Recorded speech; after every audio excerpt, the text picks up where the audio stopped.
संसद के मॉनसून सत्र का पहला दिन चढ़ा हंगामे की भेंट।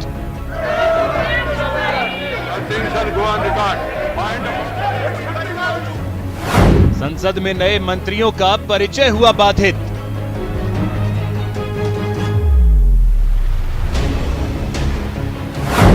विपक्ष ने कृषि कानूनों, तेल के दाम को लेकर सदन में की नारेबाजी। विपक्ष के हंगामे के कारण पीएम नए मंत्रियों का परिचय नहीं करा सके। देश के किसानों के बेटे मंत्री बने, ये बात कुछ लोगों को राज नहीं आती है और इसलिए उनका परिचय तक नहीं होने देते हैं। पीएम ने कहा, कुछ लोगों को रास नहीं आ रहा बड़ी संख्या में महिला, दलित और आदिवासियों का मंत्री बनना। देश के दलित मंत्री बने, देश की महिला मंत्री बने, देश के ओबीसी मंत्री बने, देश के किसानों के बेटे मंत्री बने, ये बात कुछ लोगों को राज नहीं आती है और इसलिए उनका परिचय तक नहीं होने देते हैं। पीएम ने विपक्षी दलों के रवैये को महिला एवं दलित विरोधी मानसिकता का परिचय करार दिया। हमारे आदिवासी शेड्यूल्ड ट्राइब के सारे साथी बहुत बड़ी मात्रा में मंत्री बने हैं, सबको खुशी होती। मोदी के भाषण पर कांग्रेस के उदित राज बोले, किस दलित मंत्री को अच्छा मंत्रालय दिया गया। मॉनसून सत्र के लिए लोकसभा में 2 फाइनेंशियल बिल समेत कुल 23 बिल लिस्टेड हैं। मैं माननीय सदस्यों से आग्रह कर रहा हूं कि वो अपने अपने आसन पर विराजें। 6 बिल पिछले सेशन से पेंडिंग हैं, जबकि 17 नए बिल हैं।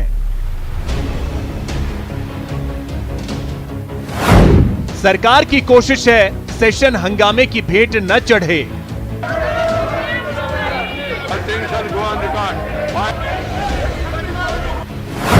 विपक्ष किसान आंदोलन और कोरोना के बहाने सरकार को घेरने की तैयारी में।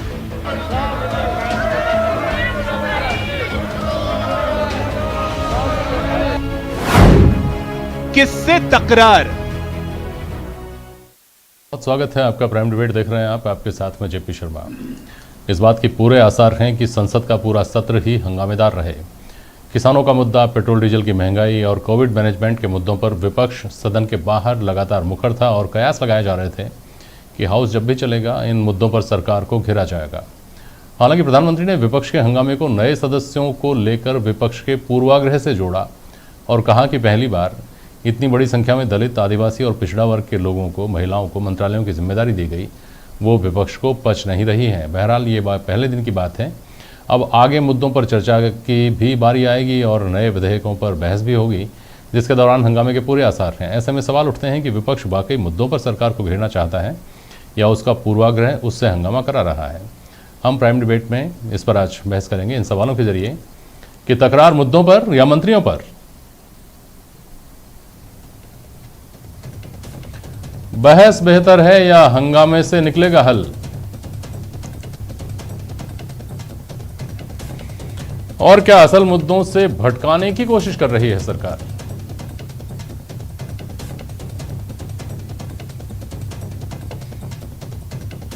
मनीष पारीक साहब हैं भारतीय जनता पार्टी के प्रवक्ता, गिरिराज गर्ग साहब हैं कांग्रेस के प्रवक्ता इस बहस में, और अधेश आकोदिया हैं हमारे साथ वरिष्ठ पत्रकार। बहुत स्वागत करता हूं आप सभी का। मनीष पारीक साहब, क्या आपने जो कहा, आपकी पार्टी की तरफ से आज कहा गया, सत्तारूढ़ दल की तरफ से कहा गया कि मुद्दों का तो टोटा है और मंत्रियों को लेकर के पूर्वाग्रह है, इसलिए आज ये हंगामा किया गया, ये दलील थोड़ी सी अति आत्मविश्वास से भरी हुई नहीं लगती कि मुद्दों का टोटा है?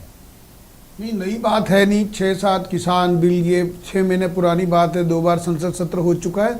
इसलिए जयप्रकाश जी, ये बात तो समस्या आती है कि जब शब्द खत्म होते हैं तो अपशब्द शुरू होते हैं, जब तर्क खत्म हो जाते हैं तो बहस शुरू होती है। तो ये जो बात है वो यही है, संसद में बोलने का टोटा पड़ा हुआ है। कभी ढंग से कोई बहस करी हो, कोई मुद्दा उठाया, वैसा ध्यान नहीं आता।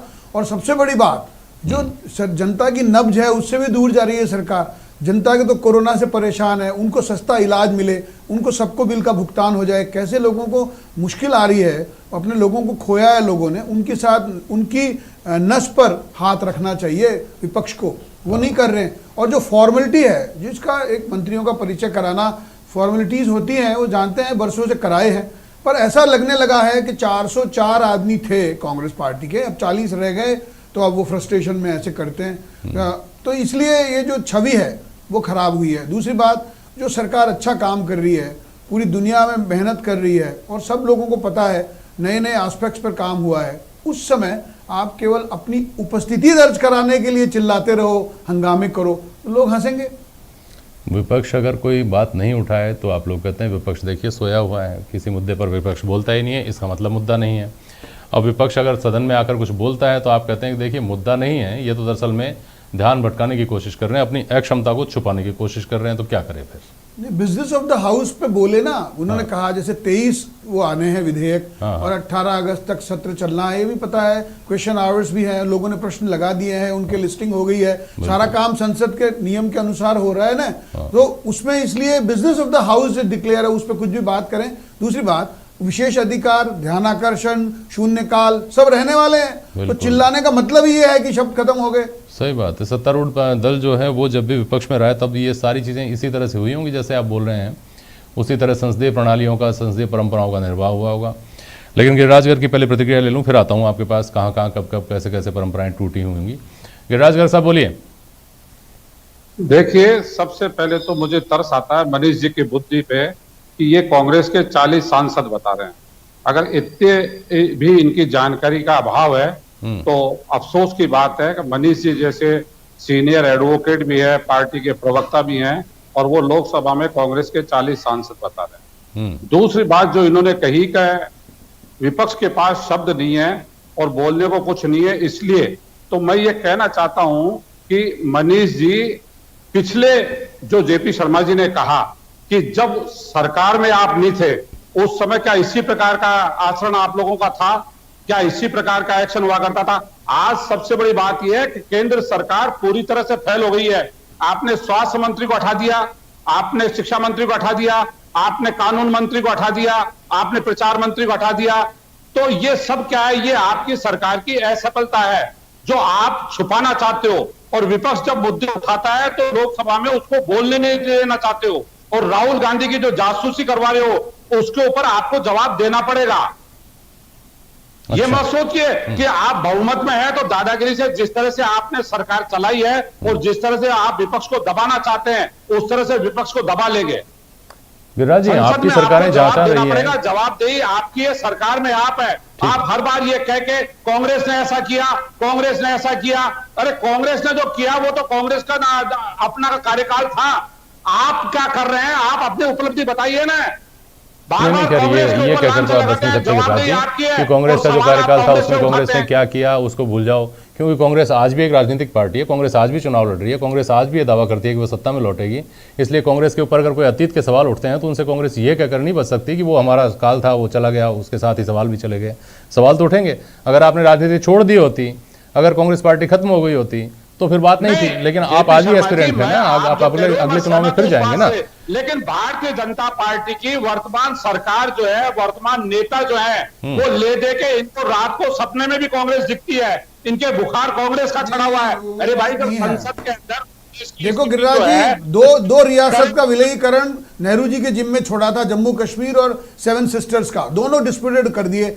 550 रियासतों का विलीकरण सरदार पटेल जी ने आराम से कर दिया। अब नेहरू जी को नहीं बोलेंगे, हम नेहरू जी को कुछ नहीं बोलेंगे, आप ऐसे कहने लग जाते हो। अरे उनको ये बोलो कि जम्मू कश्मीर का विलयीकरण शेख अब्दुल्ला के साथ में अलग स्वतंत्र राज्य की बात करने लग गए। हम बोलेंगे नहीं ये बात कि भारत के टुकड़े करना चाहते थे आप, और अब सरदार पटेल जी ने 550 रियासतों का विलयीकरण कर दिया आपके छाती पर बैठकर, लेकिन तब कुछ नहीं हुआ। एक मिनट, नागालैंड, अरुणाचल सब जगह। अरे साहब, इतना बड़ा इतिहास तो हम इस आधे घंटे की बहस में डिस्कस नहीं कर सकते, लेकिन जो आज का मुद्दा है उसके ऊपर बात कर लें। मनीष पारिक साहब, एक मिनट सुनिए। गिरिराज साहब सुनिए, मनीष पारिक जी, 2G स्पेक्ट्रम मामले में पूरा शीतकालीन सत्र था ना, वो पूरा आप लोगों ने बाधित कर दिया था जेपीसी की मांग पर, याद होगा आपको अच्छी तरह से। वो भ्रष्टाचार आज आ गई है बात सामने, आज बात सामने आ गई मैंने है। आपको कहा भ्रष्टाचार एक बात है। अरे साहब मुद्दा था, मुद्दे को लेकर आपने सदन को क्यों बाधित किया?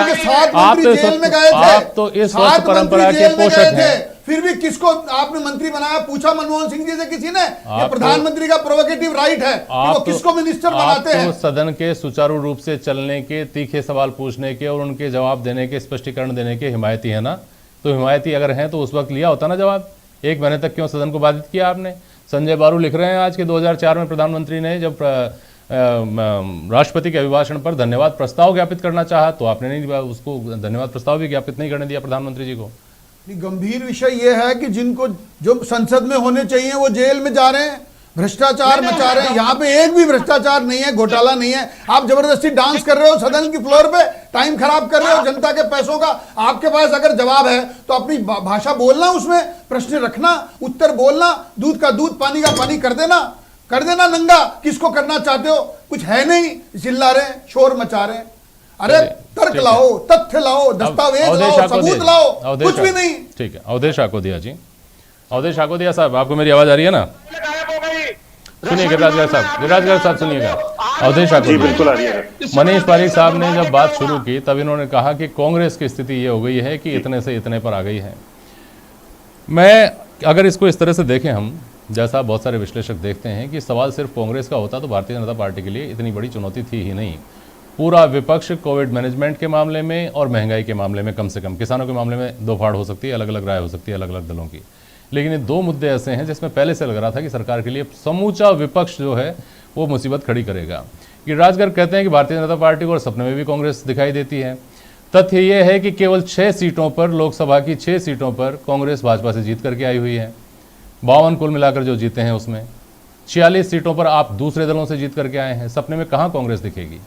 तो जो तमाम विपक्षी दल हैं, जो समूचा विपक्ष एक है, अभी बात यह है कि ये जो मुद्दे हैं ये हर आदमी से जुड़े हुए मुद्दे हैं। महंगाई हर आदमी से जुड़ा हुआ मुद्दा है। कोविड का मैनेजमेंट या मिसमैनेजमेंट हर आदमी से जुड़ा हुआ मुद्दा है। इसलिए सरकार के सामने क्या इस बार वाकई एक ऐसी स्थिति नहीं है जिसमें उसको चैलेंज महसूस होगा, और शायद यही वजह है कि हंगामे को सीधा सीधा प्रधानमंत्री ने जोड़ा किस चीज़ से? दलितों से, ओबीसी से, महिलाओं से और आदिवासियों से। अवधेश आकोदिया।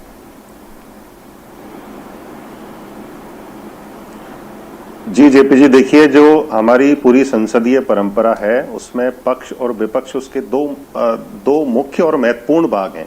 दोनों भाग जब ठीक ढंग से काम करते हैं तो ही संसदीय परंपरा ठीक ढंग से चलती है, कोई फैसले करती है। उसमें एक पक्ष ये कहे कि साहब दूसरा पक्ष गलत है, दूसरा पक्ष कहे ये पक्ष गलत है, तो कोई भी जो एक अपने यहाँ जो पार्लियामेंट्री डेमोक्रेसी है वो ठीक ढंग से काम नहीं कर पाएगी। अभी जो मुद्दे हैं वर्तमान में वो सरकार को घेरने के लिए बड़े मुद्दे हैं, पर्याप्त मुद्दे हैं, और विपक्ष के जितने भी राजनीतिक दल हैं, भले ही वो छोटे छोटे दल हैं, उनकी संख्या उतनी नहीं है वहां पे, लेकिन वो एकजुट हैं सरकार को घेरने के मामले में इन मुद्दों को लेके। तो सरकार नहीं चाहती है कि सदन में इन मुद्दों पर सरकार को घेरा जाए। तो बहुत एक आसान तरीका है कि मामले को डाइल्यूट करने के लिए उसको एक दूसरा मोड़ दे दिया जाए। जो प्रधानमंत्री ने आज कहा कि हमने जो मंत्री बनाए हैं, महिलाओं को मौका दिया है, दलितों को मौका दिया है, तो उनका यहाँ पर परिचय भी नहीं करने दिया जा रहा है।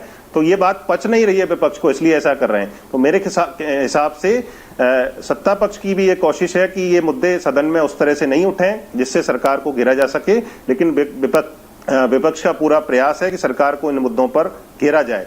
यदि जो हमारी संसद है उसमें व्यवधान उत्पन्न करना, जी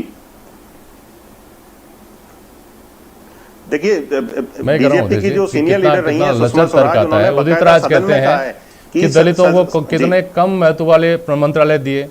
अब ये बात हजारों बार ये सवाल पूछा गया होगा और हजारों बार राजनीतिक पार्टियों के प्रवक्ताओं ने राज्यों में, केंद्र में, सब जगह जवाब दिए होंगे। मंत्रालयों की जब भी बात आती है ये मुख्यमंत्री का विशेषाधिकार है या प्रधानमंत्री का विशेषाधिकार है। इस पर आप सवाल उठाएंगे क्या? विपक्ष इस बात पर सवाल उठाएगा क्या कि केंद्र सरकार ने किस मंत्री को, किस व्यक्ति को कौन सा मंत्रालय दिया, किस वर्ग से आता है और कौन सा मंत्रालय दिया? मुद्दे की बात जितने धारदार तरीके से कही जा सकती है, अगर उतने धारदार तरीके से कही गई तो ये सत्र आपके लिए मनीष पारिक साहब उतना सहज नहीं होगा। जैसा मैं आपको पहले कह चुका हूँ, ये दो मुद्दे हर आदमी से जुड़े हुए मुद्दे हैं। लेकिन आप कहते हैं कि बांटने वाली शक्तियां जो है वो विकास नहीं रोक पाएंगी आज हुए हंगामे के बाद। तो बांटने वाली शक्तियों का तो कांग्रेस आपके ऊपर आरोप लगाती रही है कि आप बांटने का काम करते हैं, बांट करके राजनीति करते हैं। और विकास की कौन सी चीज़ थी जिसको बाधित किया जा रहा है? क्या इन मुद्दों से बड़ा कोई और मामला ऐसा है जिस पर पहले देश की जनता की जिज्ञासा, उसका असंतोष, उसका रोष, या उसको अगर आनंद आ रहा है तो वो आनंद भी सामने आ जाना चाहिए? मनीष पारिक साहब। नहीं, बिजनेस ऑफ द हाउस, मैंने आपको निवेदन किया कि संसदीय परंपरा की बात करेगा अकोदिया जी। बात यह है कि बिजनेस ऑफ द हाउस बिल्कुल डिस्टिंग्विश है वहाँ पर, स्ट्रेट फॉरवर्ड उस पर बात करनी चाहिए। क्यों ये बात भी आ जाएगा, महंगाई हुई है, हमारा मुद्दा ये है, ये हमारी वो स्लोगन है, वो हो सकता है। लेकिन हंगामे का मतलब क्या है कि ये अट्रैक्ट अटेंशन ही होता है ना। ये तो इसका मतलब है कि you are not been heard like anything, आपको सुना नहीं जा रहा है इसलिए आप चिल्ला रहे हैं। एक बात, और बड़ी बात ये भी है कि ये भी बात है कि अगर शब्द में ताकत हो तो सुनी जाती है, हर बात सुनी जाती है पर सुनने लायक होनी चाहिए। तो मैं ये कह रहा हूँ कि ये डे भी ऐसा है। अब आप जो first day of the house पे आप ये स्टार्ट कर देना चाहते हैं तो पूरे 1.5 महीने यही तो होना है। उस 1.5 महीने पे भरोसा नहीं है, संसद की परंपरा पे भरोसा नहीं है, तो फिर संसद होने का अधिकार क्या? अभी ये कह रहे थे वो उनको यही पता नहीं है 40 है, तो आप बता दो कितने हैं। मैं आपके मुंह से सुनना चाहता हूँ कि कांग्रेस के कितने सांसद हैं। लो मैं बता दूं 52 सांसद है लोकसभा में। कमाल हो गया है। तो अगर अरे मैं यही कह रहा हूँ, राहुल गांधी जी के पिताजी के टाइम पे 404 थे, ये भी बोला है ना मैंने। और राहुल गांधी के टाइम पे ये फ्रस्ट्रेशन है, आप टाइम खराब करें। बिजनेस ऑफ हाउस जो है उसी के ऊपर सबको फोकस रखना चाहिए था, ये सब नहीं होना चाहिए था। याद होगा आपको भी बजट सत्र जब राजस्थान में हुआ, कितनी बार आप लोगों ने वॉकआउट किया, कितनी बार हंगामा किया, कितनी बार सदन की कार्रवाई को बाधित किया। और बहुत दूर जाने की जरूरत नहीं, मानसून सत्र फिर आ रहा है। तो आप ये आज आश्वस्त करके जा सकते हैं क्या कि आप बिजनेस ऑफ द हाउस से डाइवर्ट नहीं करेंगे, आप उसी के इर्द गिर्द रहेंगे, आप एकदम स्मूथली सदन को चलने देंगे? ये आप आश्वासन देके जा सकते हैं क्या पार्टी की तरफ से या विपक्ष के विधायक दल की तरफ से? मैंने कहा कि विषय रखना तो अधिकार है, होना ही चाहिए, परंतु first day of the meeting आप ये बात करें जिसका नंबर राज्यपाल के अभिभाषण की याद है ना आपको? बजट के बाद में कहा कि बजट अभिभाषण जो हुआ था राज्यपाल का, उसके दौरान राजस्थान में हंगामा हुआ था, याद है कि नहीं आपको? मैं ये कहना चाहता हूँ कि हालत ये भी हुई है कि जब ये विपक्ष में थे तो माननीय अशोक गहलोत जी सदन में ही नहीं आते थे, और ये जो बात होती थी वो मेंबर नहीं थे, अपने सचिन पायलट जी वो बाहर करते थे। तो ये भी बात है ना, उनकी बात तो सुनी जाती थी, उनका विषय रखा जाता था, सारी बात होती है। लेकिन जो 6 महीने से आस्पेक्ट चल रहा है, 1 महीने से, और सबसे बड़ी बात महंगाई पे आप पॉइंट बता दिए, ये विषय हुआ है, इसके कारण हुआ है, यहाँ ये सरकार ने गड़बड़ करी है, ये गलती करी है, ये बताएंगे तो सोल्यूशन ज़्यादा ठीक रहेगा महंगाई का। अच्छा चलिए, संक्षेप में एक बात बता दीजिए मुझे, फिर गिरिराज गर्ग साहब से मैं उस सवाल का जवाब ले लूंगा कि बांटने वाली शक्तियों के बारे में आपने कहा, कांग्रेस को, विपक्ष को आपने बांटने वाली शक्ति बताया, लेकिन उससे पहले बता दीजिए कि तीखे सवालों की, देश की तरफ से जो तीखे सवाल हैं उसका जवाब देने के लिए हम पूरी तरह से तैयार हैं। ये आधिकारिक बयान आ जाए, वो कौन से तीखे सवाल आज आपको अपेक्षित हैं इस सत्र में? नहीं, जो भी ये बात कह रहे हैं, महंगाई, डीजल पेट्रोल की वो है, कोरोना का ये विषय है, जो भी इनका है वो सब तीखे सवाल हैं, तो जवाब देने को तैयार है। मैंने कहा मिनिस्टर इसीलिए बने हैं कि वो विभाग का जवाब देंगे, OICs उनको सबमिट करेंगे और उसको सदन के मेंबर्स को जवाब देंगे, वो ही काम होने वाला है। उस समय आप अपना वाक चातुर्य रखिए, वाक विलास कीजिए आप, परंतु अभी बाधा क्यों? ठीक है गिरिराज गर्ग साहब, अभी जो हंगामा किया जा रहा है उसको बांटने की कोशिश करने वाली शक्तियों का कारनामा, करतूत बताया गया है।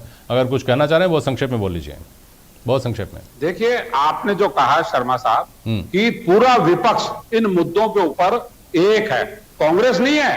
कांग्रेस के अलावा बाकी जो देश के विपक्ष के दल हैं वो महंगाई के ऊपर, कोरोना मिसमैनेजमेंट के ऊपर या दूसरे भ्रष्टाचार के आरोपों के ऊपर एक मत है। और सब विपक्षी दलों ने मिलकर जो आज आवाज उठाई है ये सुनना ही नहीं चाहते हैं।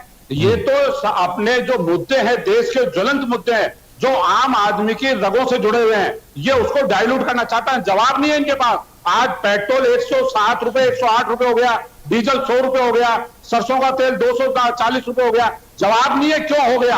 अरे तो गिरिराज जी, लेकिन क्या है कि ये उसको डाइल्यूट करना चाहते हैं। इस पर ध्यानाकर्षण हो, इसके ऊपर चर्चा हो, तब तो जवाब आएगा। इनको तो ये कहने का मौका दे दिया ना आपने, परिचय के दौरान ही। आप सामान्य प्रक्रिया होती है, परिचय, धन्यवाद ज्ञापन, सदन के पटल पर रखा जाना, ये सब चीजें जो होती हैं शुरुआती दौर की, सबको पता है।